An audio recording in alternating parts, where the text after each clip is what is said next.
Hey everyone, welcome back to my ministry. I'm your host, Nurse Alois. Listen, I have my hat turned to the side so that you can actually see my face. But I'm going to share a testimony about my dad. The Spirit of God wants me to share this testimony with you.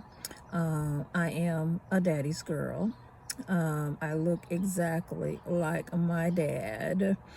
My dad just meant everything to me. I loved that man so much. He was my earthly protector. He always, brought calmness to chaos. He was my rescuer. He was my strength. I learned so much from my dad. And when I turned 18 years of age, I was ready to move out the house and to be on my own. I was a very independent young woman. I was working. I was out there trying to be a grown-up. And my dad was married once before. He married my mom. His first wife passed away.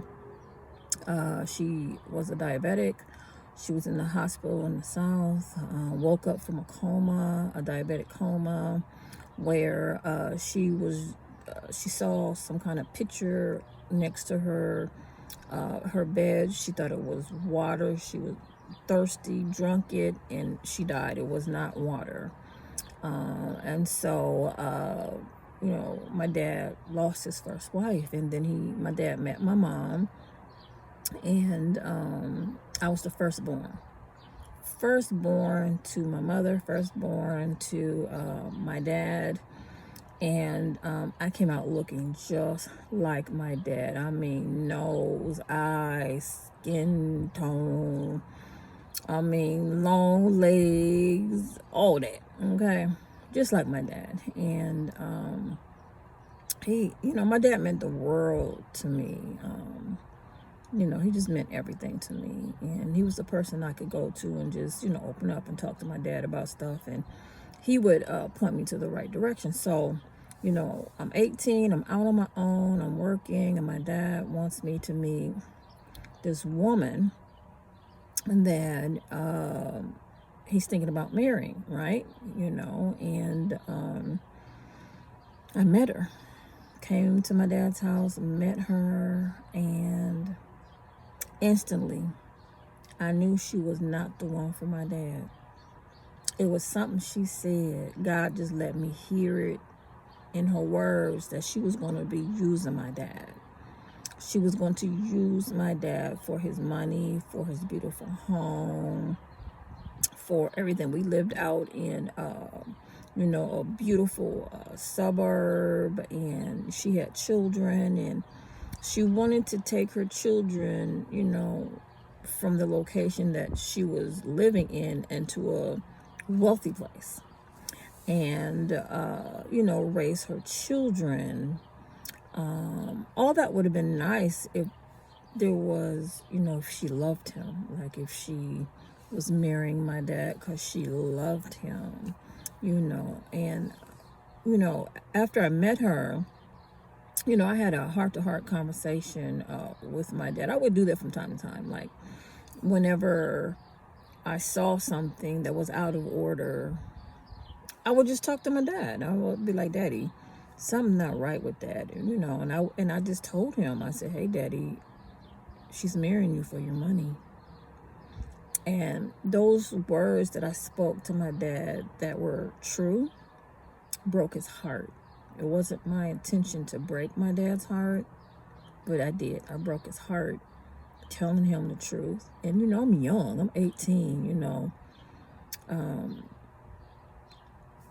I just, to lie to my dad and pretend like I didn't know would have been wrong to me at that time. So, my dad, he didn't want to talk to me for a while. He was acting stanky around me, stank attitude around me, and like he was going to disown me. And, you know, he was just foul toward me. Now, mind you, I was already going through some craziness with my mama.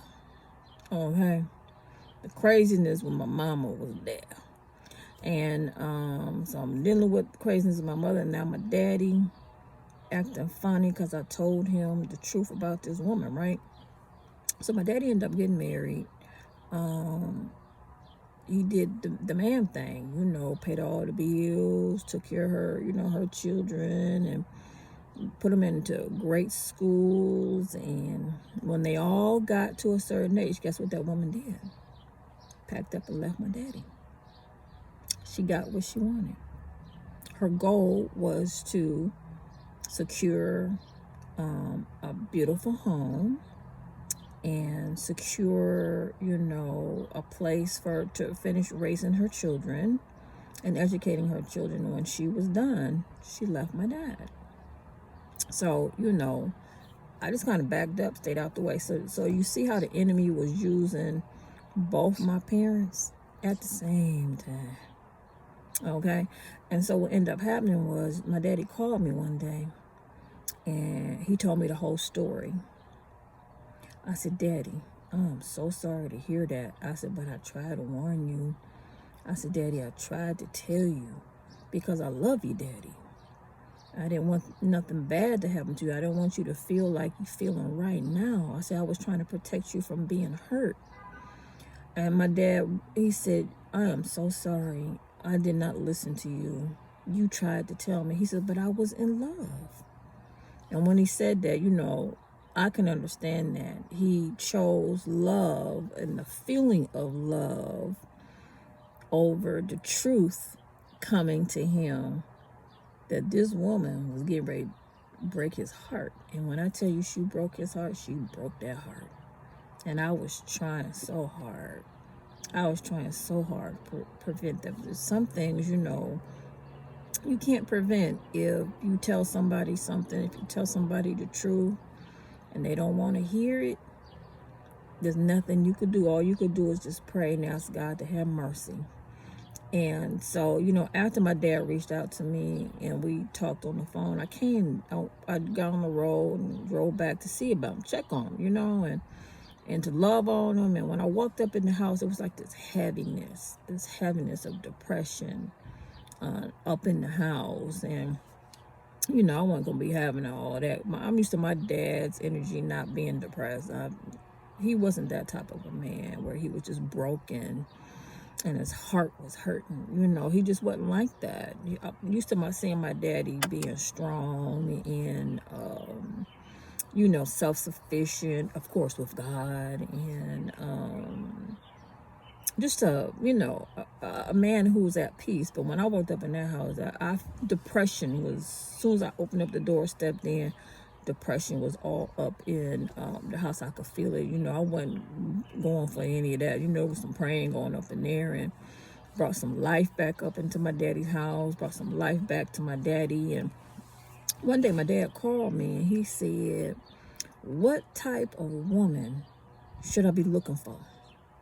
I said, Daddy, you want somebody who is a believer in God, who has just as much wealth and comfort as you have, if not more, so that you can make sure she's not using you. You know what I'm saying? You know, and so he was able to find somebody who had a little bit more than he did. That way, you know, the relationship wasn't about somebody using somebody, you know what I'm saying? You can have someone who doesn't have as much as you do, but you got to check the motives of their heart.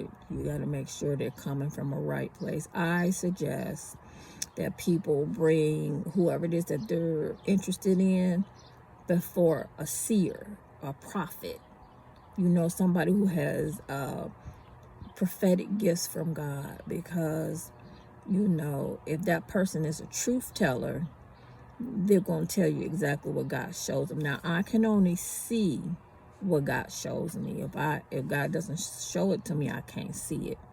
But if I inquire of the Lord and say, hey, God, can you show me something about this person? Let me know the motives of their heart. Let me see if they're okay. Will you let me know, God, if their heart is good or if it's wicked?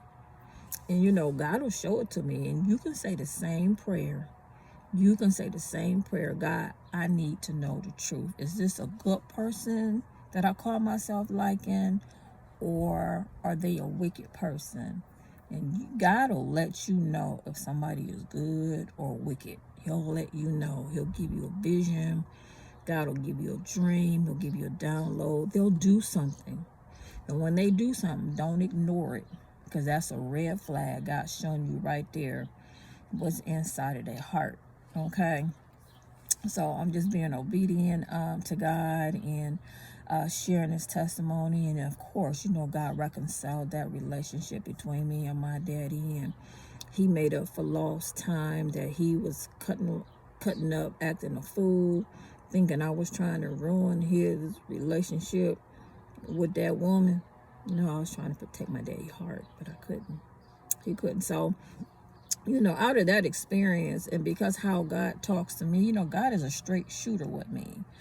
And so you'll notice a lot up on my community forum or in my videos, I talk straight talk. I just shoot it from the hip, because you got to be able to deal with the truth. You can't get mad at the truth.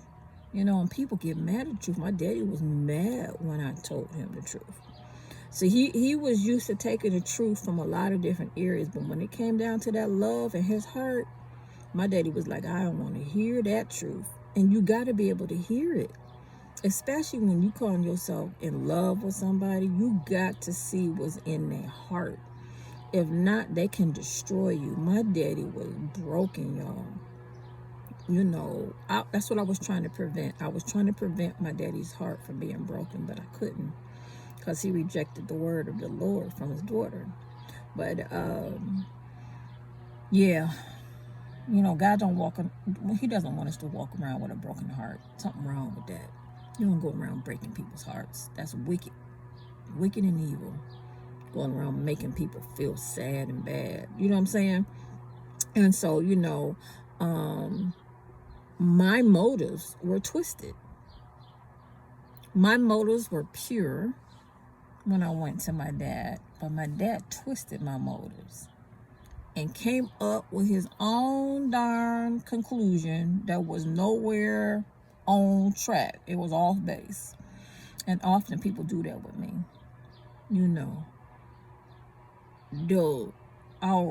The truth will be there, but because their heart is wicked, they'll twist that truth and go back and lie on me. I've had people do that a lot. And I have to pray, and I say, God, let that person know that is not how that went down. Reveal it to them in a dream or in a vision, because that's what people do when they have a wicked heart. Because I'm always coming from a place of love. I'm coming from a place where I don't want no harm, no bad, or I want to do good to you. I don't care how bad I want to do good to anybody, or coming from a place of love or trying to protect someone's heart. Sometimes people don't want to receive the blessings of the Lord. Sometimes people have their own little reasons why they want to twist motives. You know what I'm saying? They rejecting the truth. Sometimes I know for me with women, it's because they get jealous of me. They'll see my heart. They'll see that I'm a good person, or that I'm a kind person, and that I want to just do good for someone. And they'll twist the motive and then go lie on me. I've had that happen. Had it happen last year. I had people do stuff like that against me. I'm kind of used to it. And it makes you sometimes not even want to help people. But that's not a part of my nature. My nature is to always do good and to help people. People like to lie on me. Satan will use people to twist something that was so good and pure into something that wasn't even happening. And it was like I came to my dad with all the love and kindness that was in my heart to warn him that the woman he called himself wanting to get engaged with and marry and to make his wife, she was no good and wicked. My daddy didn't want to hear that. And I was punished for telling the truth. And my motives were twisted for telling the truth. It happens. And so, you know, if you walk with God and you have a heart of God and you know people, like my friends should know me, my children should know me, my daddy should have known me. He should have known I would have never have went out my way to hurt him. I don't want to go out my way to hurt anybody. You know what I'm saying? That's not my intent. And so, you know, yeah, so that happened with my dad, and God reconciled us back together. My dad was my biggest supporter. He encouraged me to continue to walk with God. We would have heart-to-heart conversations. He went to church with me. He went to one of my book signings. He was just the proudest papa. Just the proudest papa. You know what I'm saying? Bear. He saw me grow and mature into a woman of faith. He saw that. And yeah, I remember spending time with him on the weekend. His health was going down, and you know, there were some things that were going on, you know, and I had already shared a lot of stuff with my dad. My mom was more disciplined with her health and her body. Daddy, you know, sometimes older people, when they get to a certain age, they are set in their ways. He was kind of set in his ways with some stuff, even though he tried. He tried to do some things nutritiously that I was trying to get him to do. But he, you know, he was from an older generation. He tried some stuff. But he just got to the point where he wanted to eat whatever it is he wanted to eat, and whatever. And you know, you got to make changes when you're looking for God to do some things. And he was a good eater, but there were some health conditions he was going through that he needed to make even more of an adjustment. And you know, my daddy ended up passing away, and I remember, you know, spending time with him right before Easter Sunday. I spent the whole weekend with him, and went home. I was on the highway. Like the next day or 2 days later, I received a phone call. You need to come back to Ohio. Your dad's getting ready to leave. And so I just remember, you know, getting back to where he was and seeing him right before he was getting ready to pass away. And it was a sight to see, because I knew he was getting ready to leave me, and he couldn't talk, you know. And I remember saying to him, you know, Daddy, you know, don't leave me, Daddy. I'm not gonna have a male protector to protect me, Daddy. Don't leave me, Daddy. And he could not verbally talk anymore, but he spoke back to me through his spirit, and the Lord let me see what he said across his forehead. He said, I love you. He spoke that in his spirit, and God let me see that. And I said, Daddy, I said, I love you too. I saw that you just said you love me. I said, Daddy, I love you too. I said, Daddy, I love you. Thank you so much for being my dad. And not too long after that, he was gone, y'all. My daddy left me. But I felt led today, because God put in my spirit to make sure that I share this message with you. And, you know, we serve a God of truth. He's a God of truth.